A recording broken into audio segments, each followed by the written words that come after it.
Welcome to Behind the Bar. Today we go back to the MPNFL 1990 Division 2 Grand Final between Red Hill and Coringal. Here are some of the players from Red Hill's first premiership.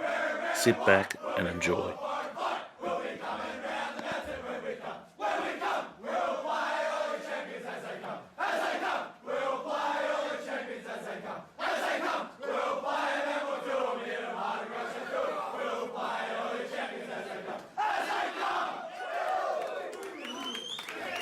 Continuing on the look back at the 1990 Red Hill Premiership over Coringal, it was a 40-point win, and their captain on the day was Boyd Johnston. Boyd, thanks for joining us. No worries.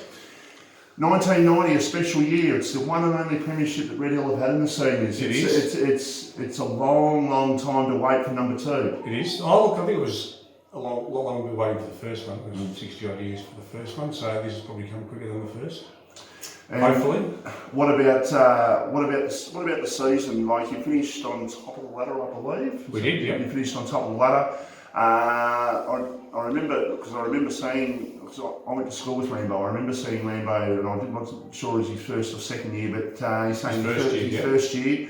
You were a powerful side that year. We were, yeah. No, we were a good side. The only side that beat us was Hastings Junior. They beat us both times we played them. Yep. We rolled them in the first of the finals. Yep. Coringal, can't remember exactly. I think we played them towards the end of the season and beat them by close to 20 goals out here. Yep. So we're all pretty confident going into the grand final, coming up against Coringal. And what about the actual game itself? Like, it was a game that you appeared as though you were in control of, but what are your memories of that day? Yeah, look, I think for the majority of the game we were well and truly in control. They had a moment, which was always going to come, I suppose, where they kicked a few in a hurry. Mm-hmm. I think Wally kicked one over his shoulder, but he was claiming as a goal, would have put them pretty much even, I think, or might have been a point in front. Yeah. Anyway, that was sort of declared a point, and from that moment forward, we sort of rolled on and kicked away, I think, in the last quarter, quarter and a half. Did you have a feeling that you sort of had the legs to overrun them? Look, I think when they sort of got close, everyone sort of took a deep breath, and I remember I played in the middle and running back to the middle with the guys that played in the middle, just sort of saying we just need to settle this down and make sure we went out the middle for the next bounce, which is luckily what we did, and went forward and kicked the goal straight away. Like, it sort of pretty much put the end of them, I think, and from there on in we sort of, I think the last quarter, everyone sort of started to realise that we pretty much had it in the bag, and it was a pretty enjoyable half an hour of footy. How do you go about celebrating the club's first premiership? Like, it was a long celebration. Yeah? I miss the footy. I think probably nearly every player and half the guys that were in the twos that year, because we were very tight. It wasn't just the sort of senior group. Yeah. Went on for about a week. I think I missed a week's work. So some of us ended up in Adelaide for a hamburger, and it was a very long celebration, let me put it that way. And best on ground in the celebrations? Do you recall there might have been that? Oh, I think there was quite a few of them. Jimmy Luskmore was always good value. The coach was always good value. But look, it was probably no standouts for the celebration. And Rambo, in particular, very appreciative of Butcher's job that year, and especially looking after a young bloke like him. And he kicked 6 goals in the grand final himself. Obviously, yep. It's obviously an achievement to kick that many goals, especially a winning grand final side. But he obviously played an integral part that day as well. Look, he did. It's when you got guys like, and a lot of guys, particularly when Les Saunders was here, we were very lucky that Les was pretty intimidating. He was a gentle giant, but we might have run into Sino, the Coringal Ruckman, the week before at the Dover Hotel, and mentioned that Les was going to tear in the new one. So when you've got someone like Les Saunders and Butch on your side, it certainly gives young guys like Shane, like I was only 22 at the time as well, but young guys get a lot of confidence with those sort of blokes running around beside them. And what about going into today? Obviously, Red Hill have been the side that finished on top of the ladder again. They're playing Coringal again, which was obviously a repeat of 1990, but Coringal the only side to beat Red Hill this year, and they've done it twice. They have. As I don't follow it as much as I probably should these days, and I hear their full forwards fairly impressive, a bit of a beast from what I hear. Mark Holdy's a marking machine, ex-Cranbourne, and 11 goals and 9 goals the last 2 finals. So Yeah, clearly they're going to have a plan for him. Whoever, I think one of the young boys has got the job on him from what they talk about there. But look, as I said, it's football's clearly changed a lot from 29 years ago. But it's still the grand final's a different day, and supply to their full forwards. That's obviously the most important thing. So if they get it right in the middle of the ground and can make that supply a little bit more difficult. just going back to 1990 for a sec, do you recall how big the crowd was? Obviously, not in terms of numbers, but do you recall it being a really big crowd? Yeah, well, look, and I don't know how it stacks up, but I'm pretty sure there's about 8,000 from memory, which was supposed to be a pretty good crowd for those days. It's sort of heard it might be a little bit more than that, but in saying that, it's a massive crowd. We'll get another massive crowd, obviously, this afternoon. Hopefully the weather holds. Boyd, thanks very much for joining us. No worries. And good luck to Red Hill this afternoon in their quest for Premiership number 2. No worries. Thanks for your time. Thanks. A big day for the Red Hill Football Club in 2019. They're going for their first senior premiership since 1990, but also a big year was 1990 for the Red Hill Football Club, and we're chatting to a few of their guys from that particular premiership side. Club legend Shane Ramsey, aka Rambo. Rambo, thanks for your time. Pleasure. 1990. It was a wonderful year. Does it seem 30 years ago? Or nearly 30 years ago? It's amazing to think that it's that long gone since their last premiership. It's amazing that actually thinking back, it's just like yesterday. Some of the mates you have and the memories they last a lifetime. It's amazing. So pretty amazing symmetry actually, because you played Coringle in that grand final, and obviously we'll get on to 2019 shortly. But 1990, you played Coringle in that game. Now, from memory, I think you were top of the ladder throughout the year. Is that right? We did. Coringle were undefeated, I think, for 2 or 3 years before we played them.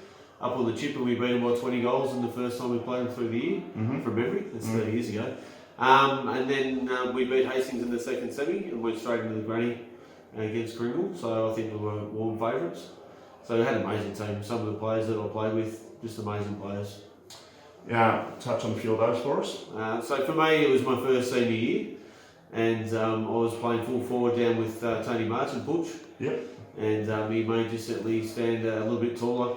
Certainly looked after him, which was fantastic. So good for a young fella having someone like that alongside you. Yeah, you had a legend as a captain back then too. Captain, so Boyd Johnson. Yeah. Amazing bloke, fantastic player. He looked after me and put me under his wing to start with as well. Spent many a night at his place the first few years, so amazing bloke. I got information actually from our producer here coming down here tonight that basically the crowd actually exceeded the crowd that was at Pines and Sorrento last year. There was a huge crowd in the 1990 grand final, I believe. You know, that I couldn't tell you. It was the game is just remember little bits. Yeah. It was probably my worst game that I've played in that game. So, but the crowd was. I remember watching the videos back and just the crowd storming onto the ground after we won. It was amazing. Just the support we had. It was amazing. So does anything stand out, like a clutch goal, a big mark, someone stopping someone, anything like that? Is there anything that sort of stands out for you that year? Tony March at headbutting Brad Caddy. That was probably a highlight. And I just Boyd Johnson's game. He dominated the whole game. Fantastic captain's effort. But nothing that really stands out. It's just the guys that you hang out with now. That you're involved with, it just lasts forever. It's amazing. Just looking at the. I can edit that. So would you say that that's life changing and could be reflected in what these guys do as well? So the friendships that you make from a premiership. So I've played for 30 years at Red Hill, and the friendships that you made from that, the bond you make from the premiership. So you obviously catch up with your 10 years, your 15 years, your 25 years, but they're guys that you'll have in part of your life forever. Whereas you play with guys that may come and go, but when you win a premiership, that's something special that you share. So, and also with Red Hill only winning one senior premiership, so that's obviously special. And it's well overdue to actually break that, so I'm really hoping that the guys have a win this week. just looking at the scores from that game, Red Hill were up by 17 points at quarter time, up by 33 at half time, up by 19 at three-quarter time. Never really challenged by look at it. 16-7, 183 to 9860 or 9963 was the mark. So 40 points, and you mentioned Butch kicked 6 goals on that day, and He got sent off. and got sent off. Okay. What about do all you boys catch up for the traditional reunions, like down the track, like 10-year, 20-year, or have you sort of caught up over time? We have had 10, 20, 25, I think. What's that, up to 29 now? Yeah. So a lot of the guys still come up to the club. So when we have past players day, a lot of the boys are still involved. So I'm still involved with coaching the women's footy. So I see the guys up and down. So that's good. You were still playing in the twos not that long ago either. I think it was 2 years ago I sort of retired. I still wanted to play, but we've got all these young guns floating around here. You don't want a 47-year-old running around, that's for sure. Tony Blackford obviously did great things for this club, but he stepped away. Jamie Molo's come in. He's been fantastic, obviously, for this club, and just really got this club in a position like last year. Just fell short in a grand final situation. The old adage, you've got to lose one to win one. Maybe that's true, maybe that's not true, we'll see, but it's a massive day for the football club on Saturday. I'm really excited. So disappointing that the twos didn't get there as well. But after watching last year and just falling short against Romano, I think the boys are primed, ready to go. And you 1990 boys, will you be all together on Saturday? Will you be watching the game together? You just watch it with your family? How's the day going to unfold for you? I'll take it as it comes, mate. The boys will be there. So it's actually like a reunion. Grand final last year was amazing for me, being in the club for a little while. You walk around and all the people you haven't seen that just come out just to watch this one game. It's but no doubt we'll be hanging out. No worries, Rambo. Thank you very much. Thank you. So our special on the 1990 Red Hill Premiership side, they won by 40 points that year. The forward pocket is beside me, and Mick Doolan. And Mick, Butch looked after you very well, I believe, that year. He did. Everyone was worried about Butch. He had a bit of a reputation going around, kicked a lot of goals in those days. So, yeah, made it a little bit easier for everybody else in the forward line. It's a lot different what you can do now compared to what you could do back then on the field, isn't it?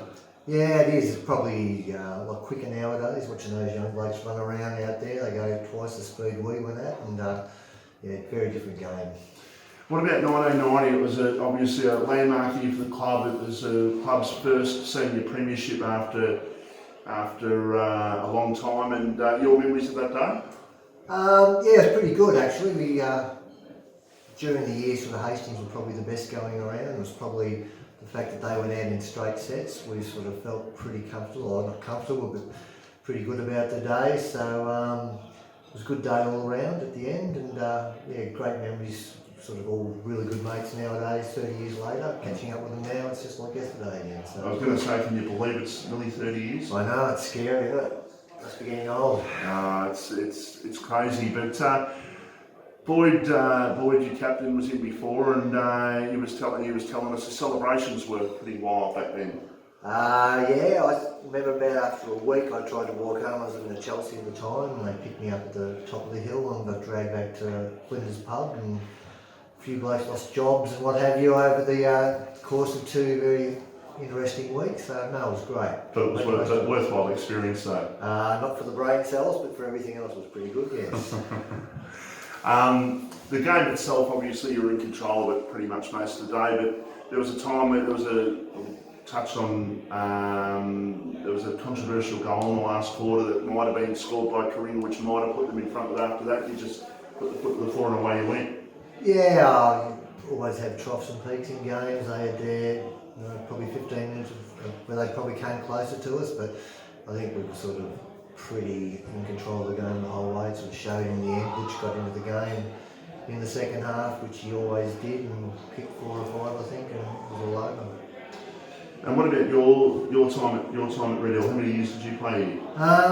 Boyd's actually my cousin, and I was at EDS, and I came here to play 1 year when I was about 32 back then. And so I was here for probably another 8 or 9 years after that. But yeah, sensational club, great people.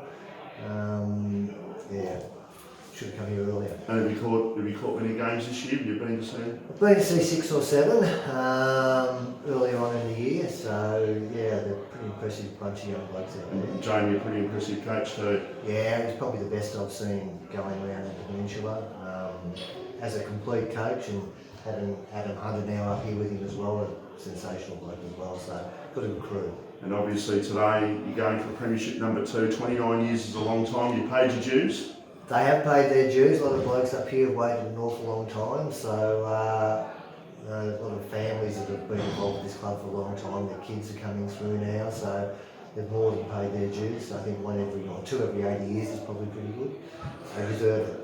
Mick, thank you very much for your time and good luck to the Red Hill Football Club this afternoon. Thanks, Rossi. Just continuing on the chat with some of the 1990 Premiership side of the Red Hill Football Club, heading into towards obviously the grand final of 2019. With me is the back pocket in that Premiership side of Neville Mock. And Neville, I'll start off with Rambo and ask him the question, can you believe it's nearly 30 years? I was only 29 when I played. Yep. So we're at the halfway mark. It's unbelievable to think how much time's flown by, and it's been that long. Like Rambo was saying, one senior premiership the club's had, and that was in 1990. It's about time for number 2, isn't it? Certainly. I was just saying to the guys before, we've been a pretty strong club since 1990. Yet we haven't got the chocolates. Yeah. So it's certainly overdue. I remember the build-up to 1990, we had about 5 or 6 years which we were strong, and that was building up to the first one, there was the similar buzz. And playing against Coringal today, but playing against Coringal 1990, Coringal, I believe, a very strong side then, and you guys sort of turned the tables on them during the year and managed to get a win in the grand final. You gave them a fair old touch-up, Rambo was saying. Yeah, well, they finished 4th on the ladder from memory. Yep. So Hastings was the team to beat, Yep. which we knocked them out. And but Coringal were coming; they were in form. So it all went to plan. I'm sure they'll be watching it again though this Thursday night. Tell me about memories of the game for you. Like obviously the game was a 40-point win, but what are your memories of the game? It was pretty solid. Like we led for most of the game, but my memory was looking at the clock. I think we're about 28 minutes or 30-minute mark. I'm thinking I still didn't believe that we had it. Yeah, we were 40 points up, and there was 30 seconds to go, and I still didn't believe it. So the old adage, Lee Matthews, who says, I think it goes the more goals in front than time left, and you still weren't convinced. No, it wasn't until that siren went. So. And what about being the first premiership, being involved in a team that won their first premiership? How was that how were the celebrations? Obviously, were meant to a lot of people. A lot of people have gone through a fair bit of pain maybe back then to maybe keep the club sort of travelling in the direction towards the flag. Would have been great celebrations back then, I'm tipping. It was pretty solid, but we were also pretty inexperienced. Like a lot of us didn't actually know how to celebrate a grand final. So the guys that had played in other flags at other clubs, they celebrated long and hard for a week, where a lot of us guys that hadn't played in a grand final before, went hard for one day. Butch and Boyd, two of the better players back then in that grand final. Yeah, Butch was quite intimidating. And everyone walked all underneath Les Saunders. He was probably the main intimidator. Now, I remember when Les Saunders being a security guard, I reckon he might have worked at the Cruise Club in Mornington. Yeah. Am I right? Yeah. True. Big redhead, number 15, I believe. Correct. Yeah. There you go. So, Two league best comparisons. yeah, no, you're right. You walk tall with those sort of blokes going around. But what about today?